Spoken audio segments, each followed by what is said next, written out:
So how was it working in the beginning stages of Pokemon and working with 4Kids when way back when it all started? Yeah.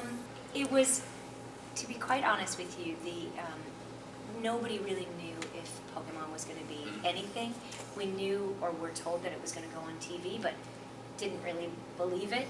And so it was just another job where we just went in, although they were more picky, I would say, about pronunciations or where the voice went. We had so many callbacks after the original auditions, so that was different. But otherwise, it was just like any other job I had, where you just kind of went to work and did your best and went home.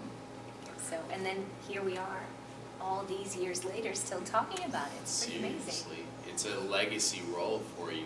Yeah. I want to ask, just to play off of that question, at what point did you realize like this is a huge franchise, something that's going to stand the test of time? We were recording the show in New York, and so when there was a mention of it in the New York Times, then I was like, oh, okay. And then my parents were asking me about it, so then I figured it was something. But when the first movie premiered, I got to go to LA for the premiere, and that was amazing. And then seeing a billboard in Times Square, pretty cool. It's got to be huge. It was, but I didn't know that it would last beyond that year. So every year the season would kind of come to a close, and we would wait to find out if we would have another one. I see. So we never had there was never a feeling of, this is so great, I can relax.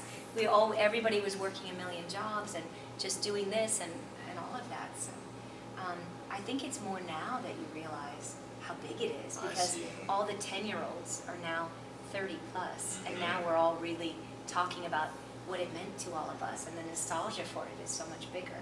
So I think now is when I've realized it has stood the test of time.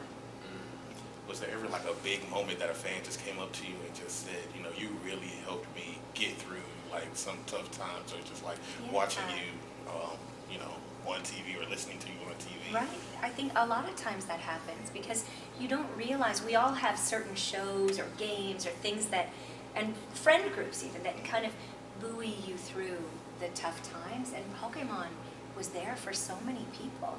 So I do get that all the time. It's such an honor.